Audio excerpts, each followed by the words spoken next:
ప్రకృతి ఈ 5 తత్వాలను మొత్తం సృష్టిలో ఉన్న ప్రతి జీవికి సమానంగా అందించింది. వీటిలో ఎలాంటి భేదభావన లేదు. భారతీయులకు వేరే క్వాలిటీ గాలి నీరు, అమెరికా వాళ్ళకి వేరే క్వాలిటీ గాలి నీరు అని లేదు. శరీరానికి ఈ 5 తత్వాలు అవసరం. అయితే శరీరంలోని ఆత్మలకు జీవించటానికి ఏం కావాలి? ప్రతి ఆత్మకు జీవించటానికి 7 విషయాలు అవసరం. అయితే ఆ 7 విషయాలు ఏంటి? ఈ మొత్తం ప్రపంచంలోని ప్రతి జీవికి అవి అవసరం. మీకు ప్రశాంతత అవసరమే కదా? ఎవరైనా ఉన్నారా మాకు స్ట్రెస్ కావాలి అని? జీవితంలో అందరికీ సంతోషం కావాలి, ఆనందం కూడా కావాలి.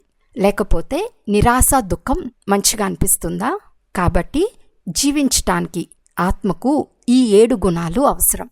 అవి జ్ఞానము, పవిత్రత, సుఖము, ప్రేమ, శాంతి, ఆనందం, శక్తి.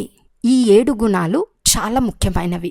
అవే ఆత్మ యొక్క సహజ ధర్మం, ఆత్మ యొక్క నిజమైన శక్తి కూడా.